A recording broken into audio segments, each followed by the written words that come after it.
Hey guys, English Dave here, and I'm bringing you the entertaining spoiler-free review for Rogue One, A Star Wars Story.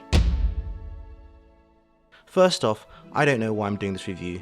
If you're watching this, I assume you're a fan of Star Wars, and in that case, just go watch the movie. You know you're going to anyway. If I say it's good, you want to see why. If I say it's bad, you'll still watch it to want to see why. Now, if you're that someone that doesn't care for Star Wars, then why are you watching this review? Maybe it's because you want to know what the fuss is about with Star Wars and have some interest. Well fine, then this review is for you.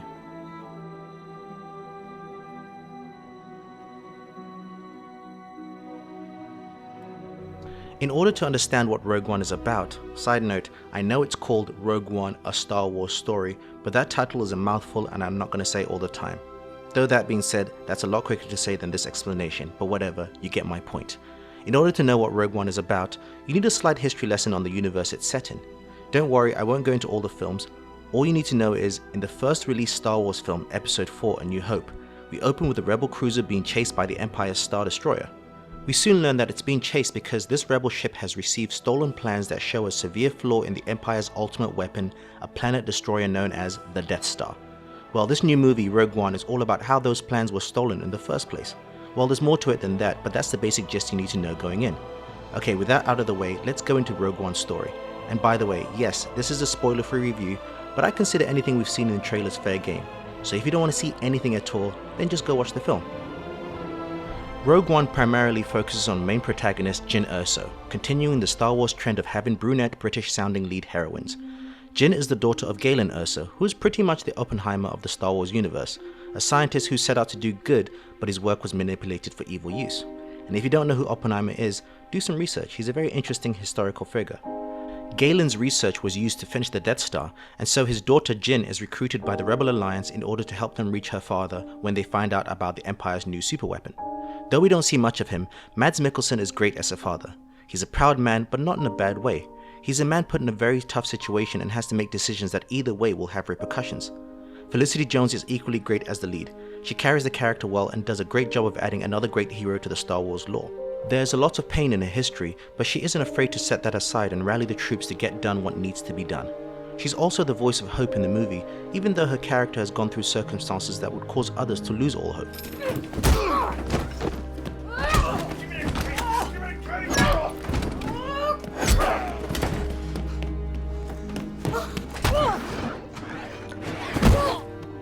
But this is an ensemble movie, so she has a great cast that supports her. Gabriel Luna stars as Captain Andor. He kinda has a Han Solo Poe Dameron vibe about him. Why does she get a blaster and I don't? What? I know how to use it. That's what I'm afraid of. Give it to me. He's a man who you suspect has a dark past because he's willing to cross the line to achieve victory. That's one thing the movie does really well. In fact, it probably does it best. For the most part, the Star Wars films have clearly defined the good from the bad guys, but what this film does is show the nuances of that. That sometimes good guys may cross grey areas for the greater good, and sometimes bad guys are interested in other stuff and not just killing everyone.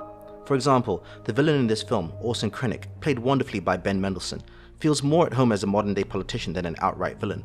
Don't get me wrong, he's definitely a villain in this, but you get the sense that it's more about him wanting the personal gain of climbing the ranks than just being a straight black and white villain who wants to destroy everything.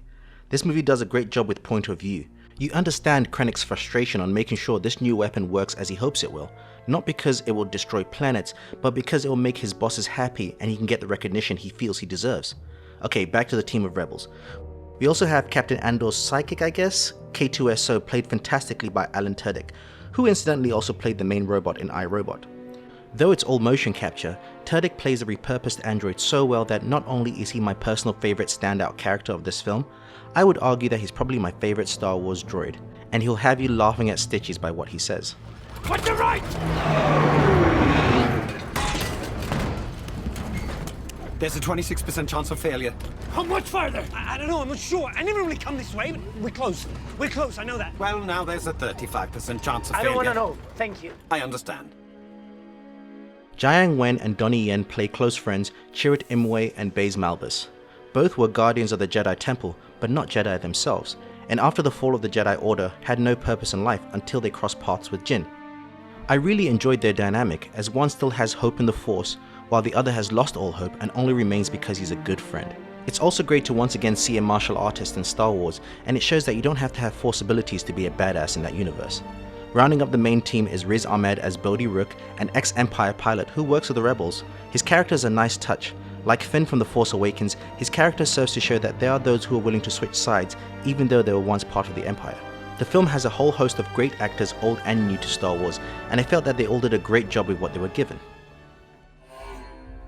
Director Gareth Edwards has taken what he learnt from Monsters and Godzilla to really craft a great sense of scale in this film. The Death Star has never looked more menacing, the spaceships looked absolutely massive, and he really makes you realize that this is a war that spans a whole galaxy. Speaking of which, he also does a fantastic job of highlighting the war in Star Wars. You get a real sense at what's at stake. This isn't an action adventure, this is war. It's not at the level of grit as say Saving Private Ryan, but Edwards does a fantastic job at showing the close quarter battles and the amazing looking aerial dogfights. You always get the sense it's not just the stormtroopers or side characters that are at risk, but that even our heroes will have to look out. This is war, and war doesn't pick sides. Both the Empire and the Rebel Alliance are portrayed as military forces both willing to do what it takes to defeat the enemy. Edwards and his team of writers also did a smart job of using one of the plot issues of A New Hope. Why would the Empire design a weapon with such a glaring weak point as a plot point for this film? It really makes you see A New Hope in a different light. In fact, as I mentioned earlier, though it has callbacks to previous films, ones that mostly only die-hard fans will notice, I'd recommend you see A New Hope before or immediately after Rogue One. It gives new context to things, and the two films connect in subtle and large ways so well. We have some characters who were resurrected digitally, and unless you knew, you're probably going to be fooled at what character it is. But Edwards as his team didn't just use VFX to make a shiny new film. They wisely used VFX to make the film fit tonally with the old films. In a funny way, this film rightfully feels aesthetically more in line with A New Hope than The Force Awakens. It's like they went back in time with modern equipment and shot it using old school techniques, in that it's polished but feels old school. The film, however, isn't perfect, and maybe this is just me talking from one viewing, but I felt the movie could have done better with highlighting character motivations. Understandably, when you have an ensemble cast, it's hard to give time to everyone's backstory, but there are a few characters that I wish were fleshed out more. Also, while I really liked the team, a compliment to the great acting, I felt there weren't many situations where they had to actually work as a team. I'd elaborate, but that would spoil. It's a minor point, but also feel was a missed opportunity. Also, and this is a nitpick, the score didn't feel as epic as previous Star Wars films. It pays homage at the right moments, but is largely its own thing. However, that being said, it's A, not distracting, it's only something you notice if you're a die-hard fan or follow movie scores in general, and B, I understand the need to attempt to make it its own thing, and that's where Rogue One ultimately succeeds.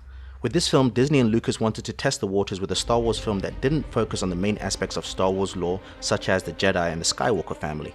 This film sort of acts as the bridge by being a connected film while taking the first steps to being the first of many films that tell its own story. As much as we love the Skywalker saga of films, I'm excited to see what else is in store. What I love about Star Wars is that it's a huge universe of stories and characters all connected to this long war and how they all play a part in it. Every new film helps to give context on the larger story. Outside of Episode 4 A New Hope, I'd recommend you also watch the fantastic Star Wars Rebels animated series and read the Rogue One prequel book Catalysts. The former is about the beginnings of the Rebel Alliance, and the latter goes in depth into Jin's father, Galen Erso. So there you have it. Go watch this movie. It's great, and it's really ultimately the beginning of the fall of the Empire. Final note, I've always questioned why people thought Vader was a badass, and this film has one particular scene that answered that question, and I loved it. Thanks guys for listening. If you enjoyed this review, please give us a thumbs up, hit the subscribe button and share with your peeps. My name's English Dave, and this has been an Entertain Link spoiler-free review for Rogue One, A Star Wars Story. May the Force be with you.